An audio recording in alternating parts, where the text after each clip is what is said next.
នេះកន្លងផុតទៅ2ខែហើយពួកគាត់មិនទាន់ឃើញមាននរណាត្រឡប់មកវិញទៀតខ្ញុំគួរតែជាអ្នកចេញទៅម្ដងហើយអ្នកម៉ែទ្រាំបន្តិចណាកូននឹងឆាប់ត្រឡប់មកវិញកូននឹងទៅឲ្យបានលឿនបំផុតដោយក្តីអាណិតម្ដាយជាពុនពេងកូនប្រុសពៅសម្រេចចិត្តថានឹងចាក់ចេញទៅរកកម្រាលព្រំឲ្យតពេលមកដល់ជ្រលងភ្នំគេក៏ឃើញដូនចាស់អង្គុយលើកៅអីវែងចាំជាស្រេចមានខ្ទមមនុស្សនៅទីនេះដែរតាជំរាបសួរលោកយាយតើលោកយាយមានឃើញកម្រាលព្រំរបស់ម្ដាយខ្ញុំហោះមកកាន់ទីនេះដែរឬទេកម្រាលព្រំម៉ែចៅហើយលោកយាយមានបានឃើញបរិសុទ្ធ2នាក់ឆ្លងកាត់ទីនេះដែរទេពួកគាត់ទាំង2នាក់ធ្វើដំណើរតាមនេះដែរយាយមានឃើញពួកគាត់ឬអត់ពិតជាឃើញណាចៅផ្លូវទៅកាន់កម្រាលព្រំនោះលំបាកណាស់បងទាំងពីររបស់ចៅបានជ្រើសរើសយកថងមាសម្នាក់មួយកញ្ចប់ហើយធ្វើដំណើរទៅកាន់ទីក្រុងបាត់ហើយខ្ញុំមិនអាចធ្វើតាមពួកគាត់បាននោះទេមាសទាំងអស់នោះមិនអាចជួយជីវិតម្ដាយរបស់ខ្ញុំបានឡើយណាយាយសូមលោកយាយជួយប្រាប់ខ្ញុំពីវិធីទៅរកកម្រាលព្រំនោះផងណាលោកយាយខ្ញុំពិតជាចង់ឲ្យម្ដាយខ្ញុំមកដូចដើមវិញខ្លាំងណាស់ដូនចាស់ក៏នាំមានុបទៅកាន់សេះថ្មហើយបញ្យល់ដូចបងរបស់គេដែរខ្ញុំនឹងធ្វើតាមលោកយាយប្រាប់គ្រប់បែបយ៉ាងឲ្យតែម្ដាយខ្ញុំបានធូរស្បើយឡើងវិញ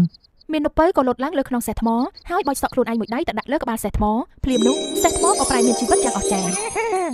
ចូលធ្វើដំណើរជូនប្អូនឲ្យដល់គោលដៅយ៉ាងសុវត្ថិភាពហើយឆាប់ត្រឡប់មកវិញណាចៅសេះស្រែកកញ្ជ្រៀវរួចក៏ហោះឡើងលើអាកាសមួយរំពេចតែប៉ុន្មាននាទីសោះវាក៏បាននាំមានុបឆ្លងកាត់ភ្នំភ្លើងដែលកំពុងតែឆេះសន្ធោសន្ធៅនិងមានផ្សែងខ្មួលខ្មាំងតើនេះគឺជាសុបិនឬក៏យ៉ាងណាវ៉ាវពិតជាអស្ចារ្យណាស់បន្ទាប់មកបរោះពៅនិងសេះបានឆ្លងកាត់ភ្នំតកនិងវាលសមុទ្រខ្សាច់យ៉ាងធំល្វឹងល្វើយអូយខ្យល់មកពីណាអីក៏ខ្លាំងសម្បើម្លេះតែមិនជាបញ្ហានោះទេតោះសេះឆ្លាតឆាប់ធ្វើដំណើរតទៅមុខទៀតទោះបីក្របខ្សាច់ទៀតចូលក្នុងដំបៅណែច្រមុះនិងមាត់យ៉ាងណាក៏ដោយក៏បរោះយើងមិនអត់ឯឡើយទីបំផុតមេឃក៏ស្រឡះហើយនៅចំពីមុខមីនុំមានប្រាសាទដ៏ល្អអស្ចារ្យមួយផុសចេញមកដំបូលប្រាសាទប្រក់ក្បឿងធ្វើអំពីមាសជញ្ជាំងពណ៌សរលោងសសរខ្ញុំមកកន្លែងណាចា៎មានុបបានរុញទ្វារដែលធ្វើពីថ្លើមថ្មដ៏មានតម្លៃដើរចូលទៅខាងក្នុងមានុបក៏បានឃើញកម្រាលព្រំរបស់ម្ដាយខ្លួនតាំងនៅក្នុងបន្ទប់ទទួលភ្ញៀវដ៏ធំមួយនោះជាកម្រាលព្រំរបស់ម៉ែតាមកដល់ក្នុងវិមាននេះយ៉ាងម៉េចបានបរោះដើរទៅចិត្តទាំងញាប់ញ័រដើម្បីទាញយកកម្រាលព្រំពេជ្រនោះគេលើសម្ដែងសួរយ៉ាងពីរោះហើយធ្វើអីនឹងលបលក្នុងវិមានរបស់យើងយ៉ាងដូចនេះអ្នកឯងច្បាស់ជាមានបំណងមិនល្អហើយមែនទេ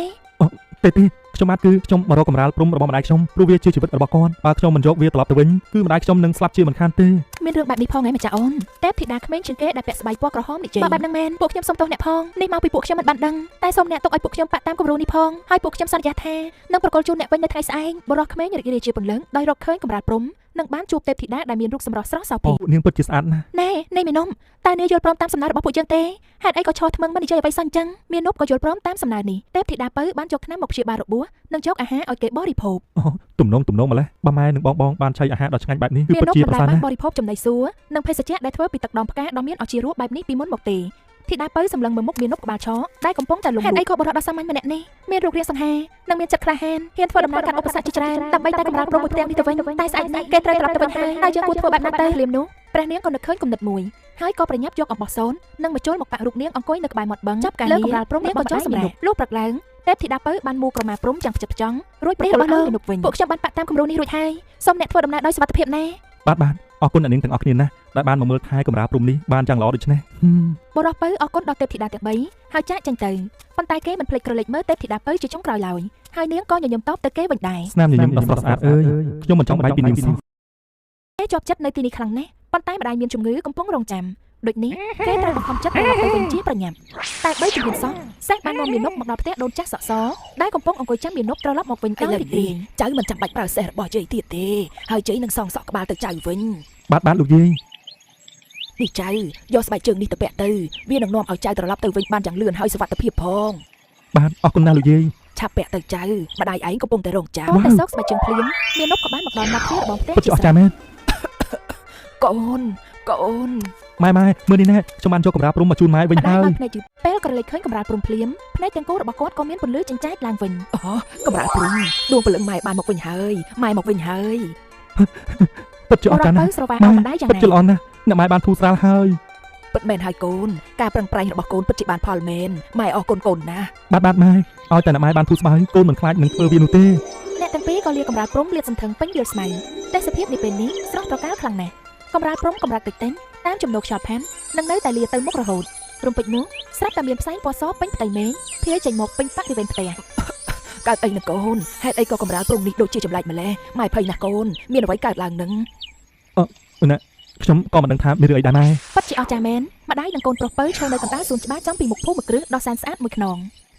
ស្ទើរតែមិនជឿនឹងភ្នែកអ្វីទាំងអស់ដែលបានប៉ាក់លើកម្រាលព្រំក៏ខ្លាចជាវត្ថុពិតទាំងអស់ពុំមានសុបិនរបស់ខ្ញុំខ្លាចជាការពិតហើយកូនសម្លាញ់ចិត្តម៉ែនេះប្រាប់ម៉ែមកមើលថាម៉ែមិនបានគ្រាន់តែសុបិននោះទេម៉ែមិនបានយល់សពនោះទេម៉ែវាជាការពិតទាំងអស់ប៉ុន្តែ ទេពធីតាហេតុអីក៏នាងមកទីនេះបានអញ្ចឹង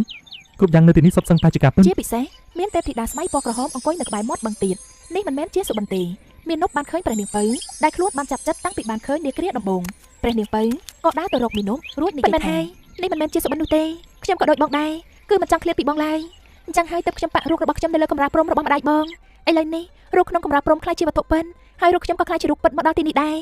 ការរៀបអាពាហ៍ពិពាហ៍ក៏បានចាប់ផ្ដើមដោយការយល់ច្បាស់ពីភាពអត់ឃ្លានម្ដាយនិងកូនប្រុសក៏អញ្ជើញពួកស្មោមស្ទើរតែគ្រប់គ្នាមកចូល នេះបានហើយយើងចាយវាយផឹកស៊ីអត់ទៅហើយតើយើងគួរធ្វើយ៉ាងម៉េចទៅ បងប្រុសទាំងពីរវិញពួកគេបានចំណាយប្រាក់នៅក្នុងបនលបាយនិងទៀនស្រាអស់តាំងពីយូរមកហើយពេលនេះអ្នកទាំងពីរក៏ធ្លាក់ខ្លួនខ្លាចជាអ្នកសុំទាននៅថ្ងៃទី3នៃពិធីមង្គលការបងប្រុសទាំងពីរក៏មានវត្តមានដែរអ្នកទាំងពីរក៏បានសារភាពនិងទទួលស្គាល់នៅកំហុសដែលបានប្រព្រឹត្តកន្លងមកចំពោះម្ដាយ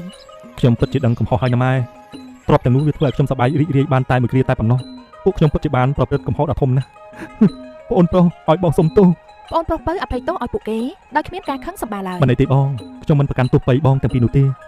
មែនហើយកូនកូននៅលើលោកយើងនេះអ្នកណាក៏ធ្លាប់មានកំហុសដែរតែអ្វីដែលសំខាន់គឺត្រូវចេះរៀនអំពីកំហុសខ្លួនហើយកុំឲ្យកំហុសដដែលកើតឡើងក្នុងដំណើរជីវិតរបស់យើងណាកូនជាចុងបញ្ចំកូនប្រុសច្បងទាំងពីរត្រូវរស់នៅប្រកបរបរចិញ្ចឹមជីវិតដោយសុចរិតដោយអ្នកផងទាំងពួក មាន ដែរ ស្រីនឹងស្រាចាស់ប្រាំថាគង់តែវិញ្ញាណបើញៀនល្បែងផងឆ្លងដល់នេះរល